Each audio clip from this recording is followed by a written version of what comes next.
The main topic for today is on a broad picture, the dimensions that we look at in DeFi from an institutional lens. So those two dimensions, as I call them, are usually risk and reward. But in DeFi, there's a third particular dimension that we'll discuss called capacity. We'll explain what we mean by capacity and why it's so important for institutions to understand capacity in DeFi before they can deploy capital in the ecosystem. And finally, I'll end with a bit of a institutional DeFi outlook, discussing our involvement at Into the Block and how the space is progressing. Before that, quick update about Into the Block. We've been continuing to ship relentlessly more dashboards on our perspectives section. Recently, we launched this on the US government Bitcoin holdings, which is expected to be selling some of these holdings. They have already been doing so since 2023. The expectation is the next few months, there might be some selling here as well.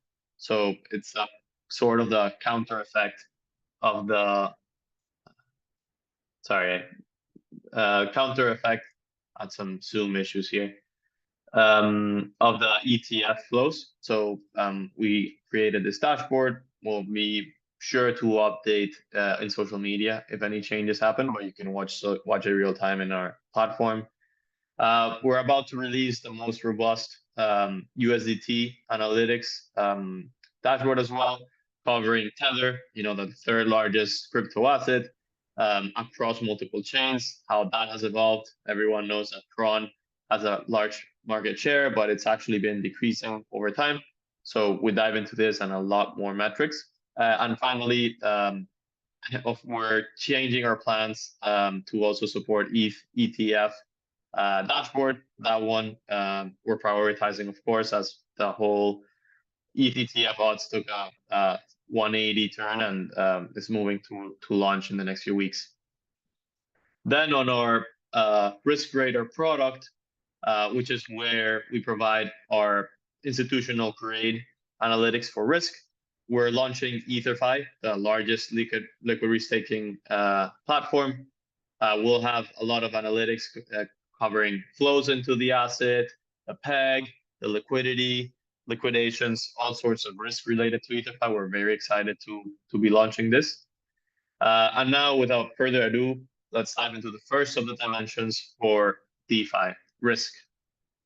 So we've covered this in multiple webinars, but just as a refresher, DeFi is a very new infrastructure. And while it does have a lot of benefits, it introduces a lot of new risk factors as well that people need to consider. There's technical risks, which are very limited in the traditional finance world. Here are a lot more substantial. So first of all, there's smart contract risk. So there are chances that a smart contract can be exploited, allowing people to steal funds that they shouldn't have access to.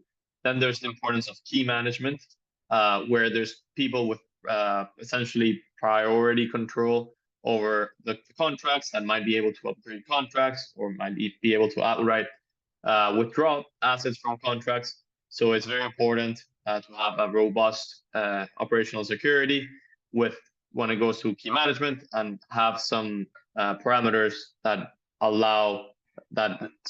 disallow these people to withdraw assets from contracts. Then on the economic side, we divide these by the supply side variables and demand side variables, and finally by mechanism design.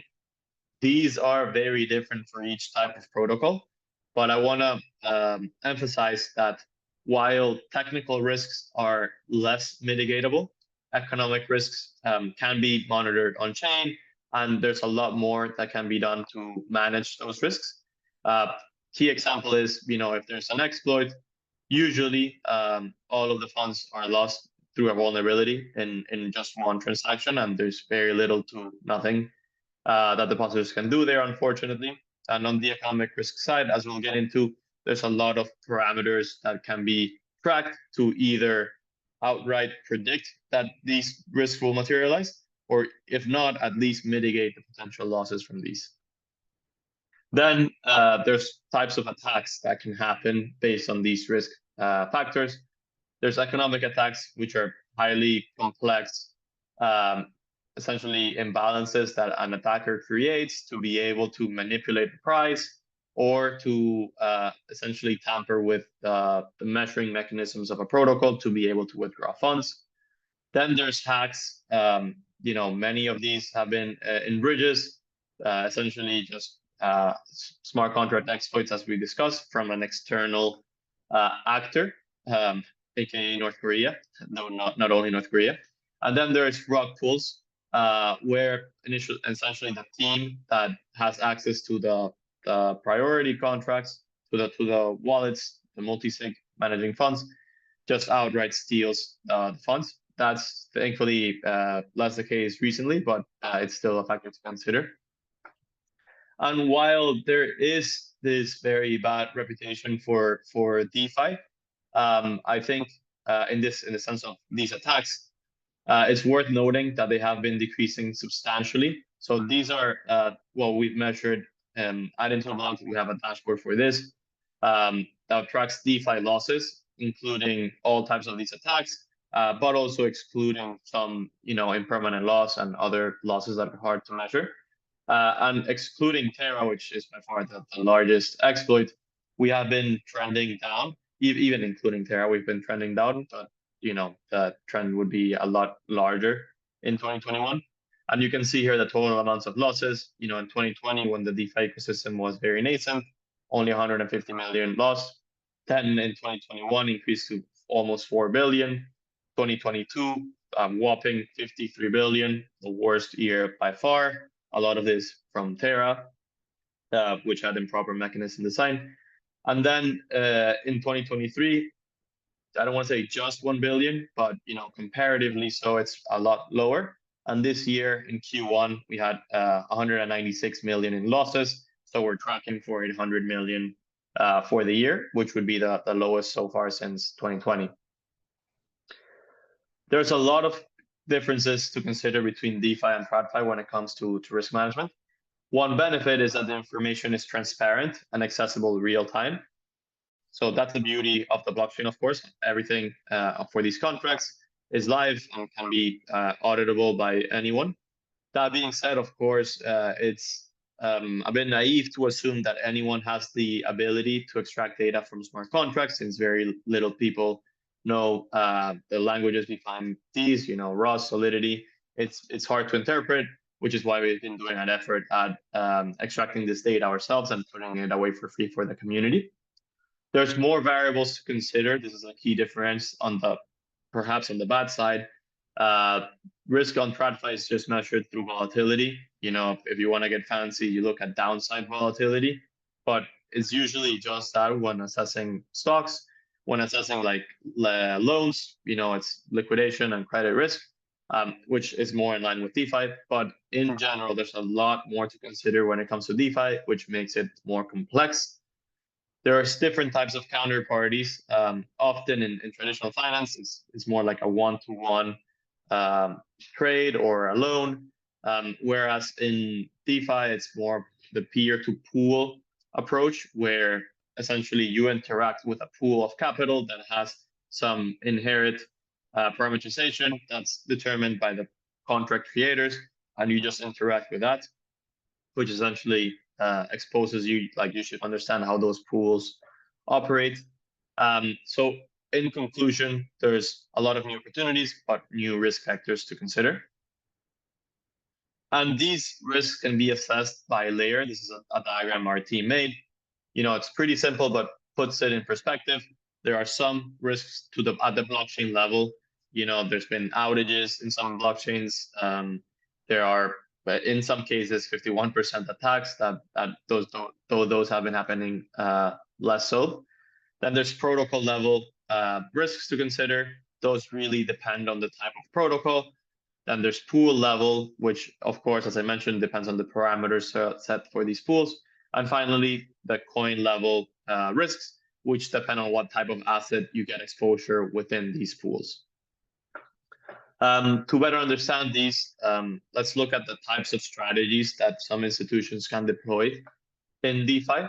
So there is simple stable pool liquidity provision. One example would be depositing in a USDC, USDT stablecoin pool.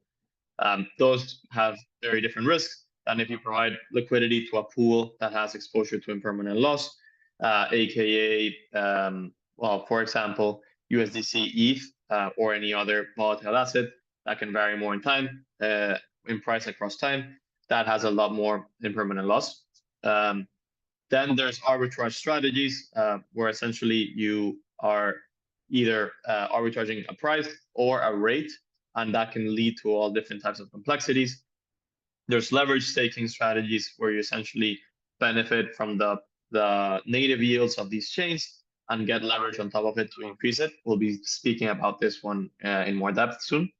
There's lending, where you can either just simply loan to someone that borrows on the other side, well, through a pool, as I mentioned, or you can recursively lend yourself, which creates other risk complexities. And then there's, like, this is where it gets even more complicated. DeFi is composable, right? Like, you can think of these as money Legos. So you can do strategies that, such as supervised loans, where you essentially borrow against one asset, put that in another strategy, and manage one with the other. We have essentially used this type of strategy at scale, and multi-strategy vaults, which even makes this even more complex by having 5+ strategies and managing the risk between all of them as a system. So let's discuss one that's a bit more tangible. Leverage risks. So leverage, of course, is borrowing against an asset, and if the value of your collateral drops past a certain value, you essentially have the risk of losing part of your collateral. This is the same in the traditional finance system. If you get a loan, you can default on your loan and you can lose your collateral.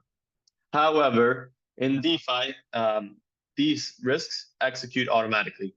So if you don't have enough collateral in just one split second and your collateral value drops, you can get liquidity in the moment, making it extremely unforgiving. And in TradFi, they call them margin calls because people, historically actually got calls speaking that they don't have enough margin, enough collateral for their margin, and so they get like a 24-hour or even a week to post more collateral. That's not the case in DeFi, so it's not suited for manual monitoring, which is why we have a lot of emphasis on automated risk management into the block. So you can track here, for instance, the high-risk loans. Those are the ones close to liquidation, and get an idea of those impacts. Then going back to this example of a stable pool, you might think it's just a stable pool like USDC, USDT. Both are backed by assets, that by real world dollars. That being said, there are depegging risks that we've seen both in USDT or USDC. This also applies to liquid staking or restaking tokens that are backed by ETH but have historically depegged. The factors to consider here is if the asset is redeemable for the other asset, and if it is, what's the time length for redemption. If it's like just 1 minute to redeem, it's very arbitrageable. If it takes 1 week to redeem or more, it can be subject to depegging events, as has happened with some of the LRTs. And then it also depends on the mechanism design, where, as I mentioned, Terra had improper mechanism design. It wasn't fully backed, and so it depegged essentially in perpetuity. There's other factors to consider, such as the entry and exit fees. These aren't properly advertised in lending in DeFi protocols altogether. And this is because it's a complex function to calculate. But if you enter in just one asset into a pool and withdraw in just one asset, you essentially get charged by the pool logic because you're shifting the balance from one asset to the other. And you can get a penalty if you don't know what you're doing. So that's another factor to consider. And both of these variables can be impacted by whale positions. So you should also consider that. I'll provide an example on this later. Now let's discuss perhaps what most people are interested, which are the rewards. And Those in general are easier to measure the rewards than the risks, but are still more complex to measure than in traditional finance. So yields overall in DeFi are very much sentiment driven. In bull markets, 10% might even seem on the low side for some people. Of course, it depends on the asset, but at least in stable coins, uh, people can get over 10%. In some wild cases with crazy risk, over 100%. In bear markets, this shifts significantly, and at some points we even saw in last bear market lower rates in DeFi than in TradFi. But however, as attractive as these yields might seem, particularly today and in the bull market, there are multiple variables to consider. A lot of layers, and often the projected yield is a lot lower than the realized yield. So that brings the DeFi adage of, if you don't know the source of the yield, you are the yield, or farming the farmers, as some people call it these days. So it's important to note all of the dynamics that are at play, especially as these evolve very quickly and new medicine come to light and shift the space. So I'll discuss some of those factors briefly to consider. In terms of returns in DeFi versus TradFi, of course, higher returns, higher risk. First thing to note, as obvious as it may seem. Then it's also a lot harder to estimate the potential returns. With a current points farming meta, this is very much the case, where some people are projecting, 100% APY for Eigenlayer points, but in reality can be a lot less. And measuring those is very intangible because there's a lot of variables that are not public. So a lot harder to estimate than in TradFi. And then on the more opportunistic side, DeFi is a very much inefficient market, even though it's getting more efficient over time.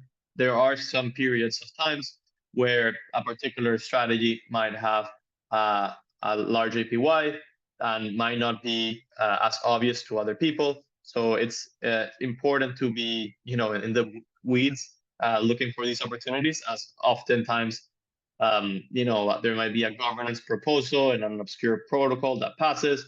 And if you are aware of that, you can be, getting outsized returns just from doing that type of strategy, or looking at other inefficiencies that people aren't aware of. Now let's discuss all the sources of the yield so that you don't get farmed by the farmers. The first source of yield is staking. So the native yield of POS chains. Not much to explain there. Then there's real world asset yields, which are increasingly popular. So bridging treasuries yields on chain, for instance, that's the most popular, though there's other types of RWA yields in DeFi as well. Then there's fees. So if you are a liquidity provider in a pool, for example, in Uniswap, you get paid fees from people trading, essentially balancing the incentives between the liquidity providers and the traders. And in lending platforms, you get paid to lend by people who are borrowing your capital. So you get paid for essentially taking on that loan risk. And then this is the more DeFi native sources of yield. There's liquidity mining, which of course was quite popular in the last bull market, though it's still around, but perhaps at a smaller scale than it was last cycle. This is essentially providing incentives in the form of a governance token to people that provide liquidity to your protocol. And now there's points, which is speculation on future airdrops that will happen from protocols. And this can be more like higher returns depending on the airdrop allocation, but also a lot harder to estimate, as I mentioned. Other factors to consider is that there's impermanent loss at times providing into these pools. So even though the APY from fees might be very high in a Uniswap pool, the accurate APY is a lot lower because they're subject to impermanent loss from the assets varying in price over time. Then there's unrealized losses in some cases. So this we've delved into Pendle a lot recently. And for example, if you buy the principal token, the PT, you buy it at a discount. But in theory, if you sell the next day, you would be effectively losing money. So there are also temporary losses in some cases. And then there's slippage. same way as is mentioned, there's entry and exit fees in liquidity pools. If you are entering a pool and it's a very small pool, you can get slippage that decreases your gains. I have a question here. Okay, it's a very broad question, so I'll discuss that at the end. Let's provide a more concrete example on returns on a leverage staking strategy. So this is a strategy on Aave where you deposit stake ETH or wrap stake ETH. That by default earns 3% from the staking yield, one of the key components that I mentioned. And then you borrow ETH against it for less than the staking yield. That's your cost to the strategy. And then you swap that for more staked ETH. You have to consider if there is any slippage there as a fee, or you can mint it for zero slippage if there's no issues and it's trading at a peg. And once you get that staked ETH, you redeposit into a pool for an extra 3%, which increases your APY. And so in this strategy, the greater the leverage you put on the trade, the greater the projected return. As you can see here, it increases linearly, can do up to 12%, in some protocols even more.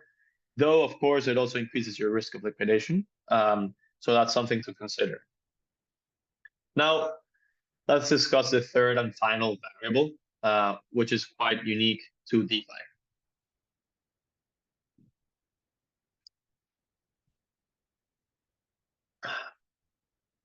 So, capacity.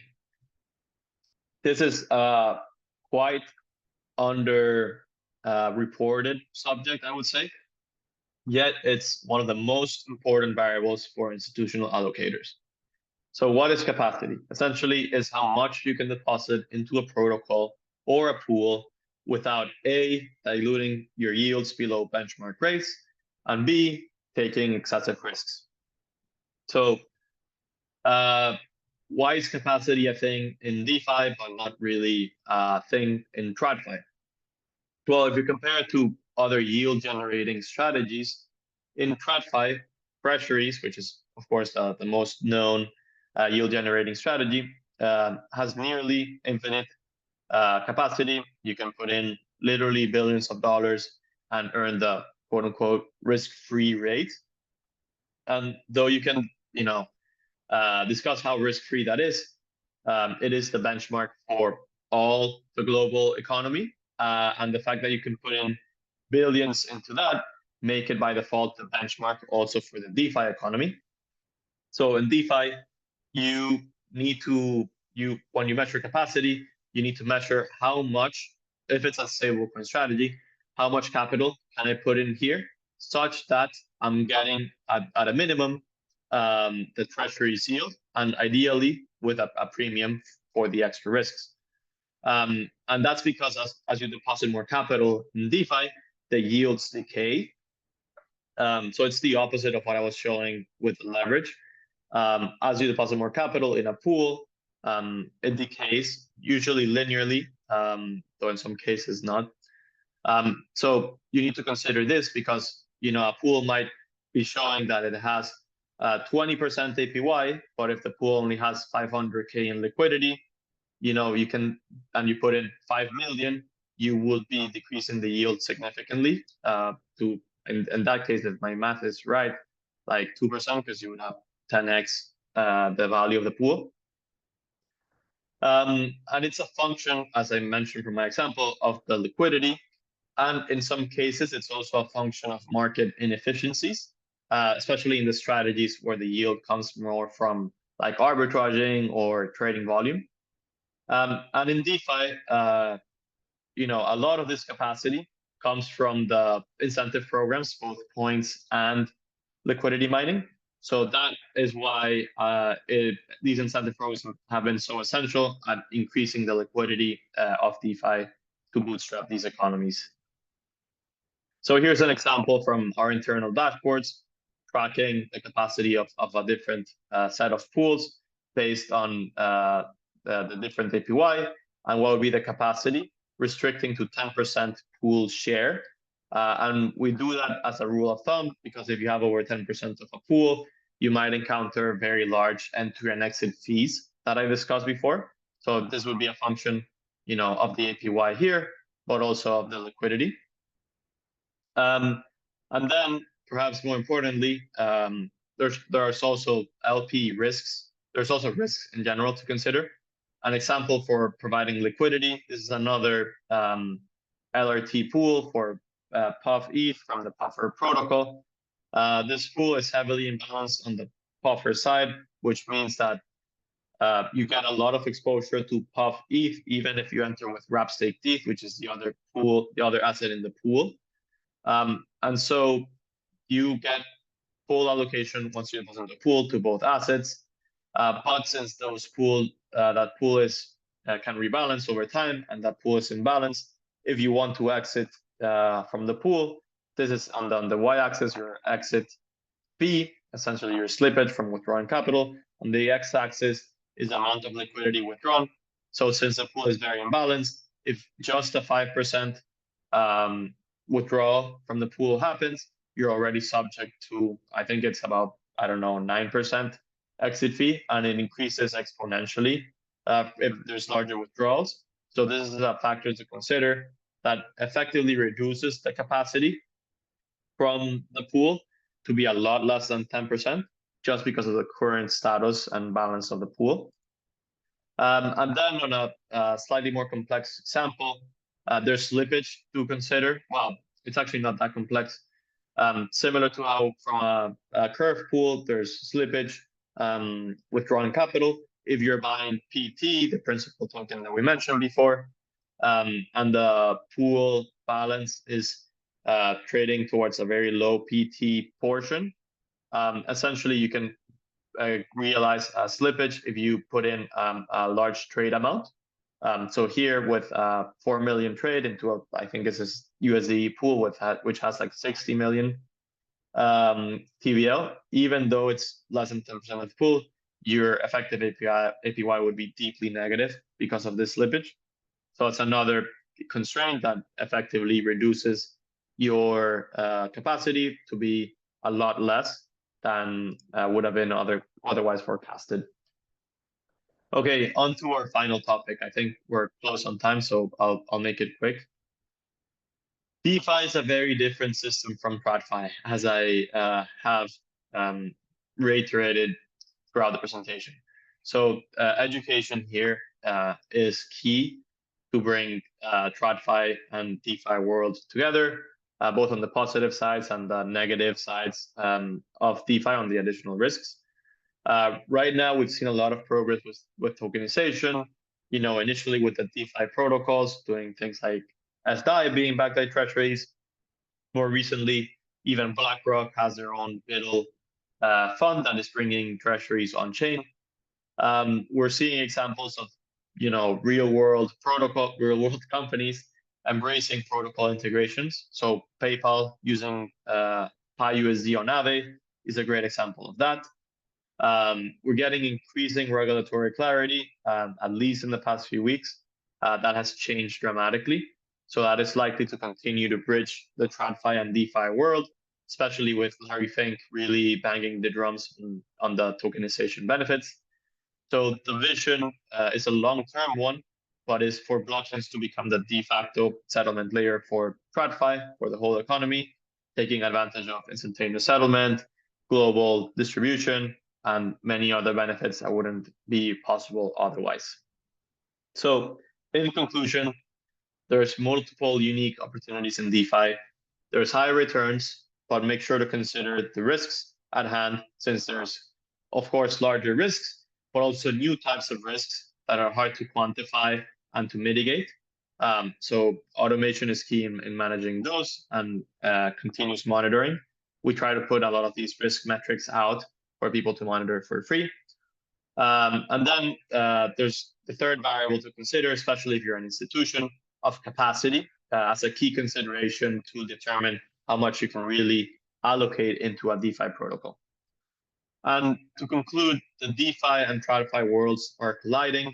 We're making progress as an industry, and I would expect this to continue over the next few years. Thanks everyone for tuning in.